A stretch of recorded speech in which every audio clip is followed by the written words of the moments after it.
So we're gonna serve a supersized salad on a cutting board, but the star of the dinner is probably gonna be the pork chops. So for this, I'm gonna use a lighter, brighter, acidic dressing because we're mixing fruit and sweet fennel. We've got some Escarole pears, little baby pears. We've got some Escarole pears dressed with a little lemon juice, some sweet fennel and the fennel fronds with a nice small red onion here. And then we're going to get salty there too with smoked blue cheese. Okay, so for the dressing, in our little mason jar here, we're gonna do our light, bright white wine or white balsamic vinegar, some Dijon mustard, and acacia honey. Good fat squeeze of the honey, a good fat squeeze of the Dijon, and a few tablespoons of our white wine vinegar or white balsamic. And I'm gonna kind of double down on the acid and add the brightness of some lemon. Then you fill the rest of the little mason jar with EVOO, put a lid on it, give it a shake. So we made our honey, lemon, Dijon, fresh thyme, salt, pepper dressing in our little mason jar.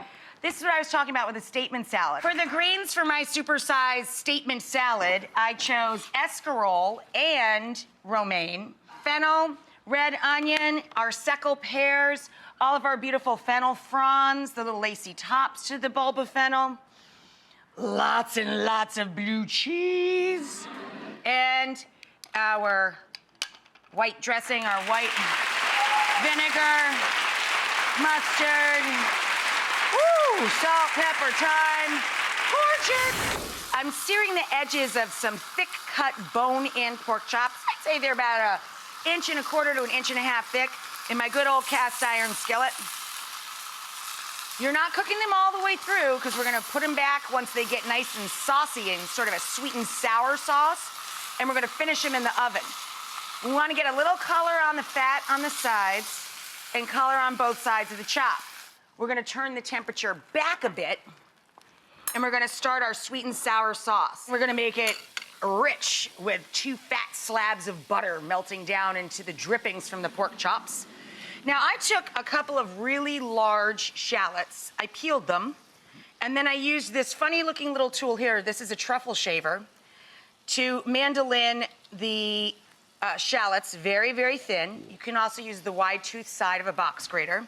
I also like to use this tool, well, not only for truffles, of course, but for garlic. And once we get all of that sliced, you can drop this into the butter and the drippings and let the shallots and garlic get working. I got a big old pile of rosemary we're gonna coarse chop. Throw that into the mix and add our salty capers. And we're gonna let that get going for a few minutes and slump down.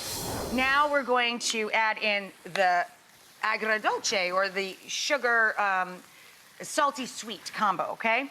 Light brown sugar, a fat sprinkle, a couple tablespoons, and then you wanna cook that out a bit. Give it a stir to kind of melt the sugar onto the shallots and the rosemary, capers, and garlic. 2 turns of the pan vinegar. Again, like 2-3 tablespoons, just 2 turns of the pan. And you let some of that cook off and down. I'm also gonna put a little splash of stock in here. I like food that you can always stick a piece of bread in. In my family, it sounds like a joke, but I'm not joking at all. A fork, a knife, and spoon were kind of optional. As long as we had our hands and a hunk of bread, we can eat anything. When we are browning chicken or pork chops, when we're browning meats and we let them sit on a plate, a transfer plate this is called, don't forget not to waste that juice and pour it right back over the top of them suckers. Oh my God. Goldie, close the oven. Look at those saucy beauties.